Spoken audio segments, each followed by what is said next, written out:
चिपळूण नागरी सहकारी पतसंस्था लिमिटेड चिपळूण, आपली माणसे आपली संस्था। महाराष्ट्र राज्यामध्ये 50 शाखांद्वारे कार्यरत।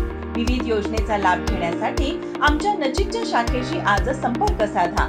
शाखा साने गुरुजी वसाहत 0231 232 3407, राजारामपुरी 90 28 00 71 59, स्टेशन रोड 0231 253 24 06, प्रधान कार्यालय सहकार भवन चिपळूण, जिल्हा रत्नागिरी। आता महत्त्वाच्या खाते वाटपातही रस्सीखेच।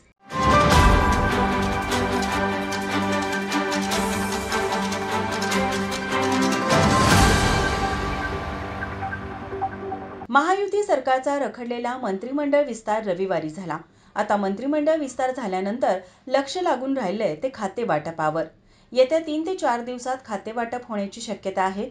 महत्त्वाची खाती मिळवण्यासाठी महायुतीमध्ये रस्सीखेच सुरू झाली असून देवेंद्र फडणवीस यांच्या निवासस्थानी याबाबत चर्चा होत आहेत। फडणवीस यांच्या मंत्रिमंडळात 33 कॅबिनेट मंत्री असल्यामुळे खुद्द मुख्यमंत्र्यांनाच खाते वाटप करताना तारेवरची कसरत करावी लागणार आहे। कोणाला कोणते खाते द्यायचे हा सर्वस्वी विषय मुख्यमंत्र्यांच्या अखत्यारीतील आहे। याबाबतचा निर्णय खुद्द मुख्यमंत्री घेतील असं अजित पवार यांनी स्पष्ट केलंय। महायुतीत महत्त्वाच्या खाते वाटप संदर्भात आता जोडण्या लावण्यास सुरुवात झाली आहे। महायुतीतील तीनही घटक पक्ष महत्त्वाची खाती आपापल्या पदरात पाडून घेण्यासाठी शर्थीचे प्रयत्न करताना दिसून येत आहेत। मागील टर्ममध्ये देवेंद्र फडणवीस यांच्याकडे उपमुख्यमंत्री पद असूनही त्यांच्याकडे गृह खाते होते। आता एकनाथ शिंदे उपमुख्यमंत्री आहेत। एकनाथ शिंदे यांनी गृह खात्यावर दावा केलाय, परंतु भाजप गृह खाते सोडण्यास तयार नाही अशी परिस्थिती आहे। गृह खाते आणि अर्थ खाते ही मंत्रिमंडळातील महत्त्वाची खाती समजली जातात। अर्थ खाते अजित पवारांना मिळण्याची दाट शक्यता आहे। अजित पवारांना अर्थ खाते मिळाले तर ते शिवसेना आमदारांच्या फायली अडवतील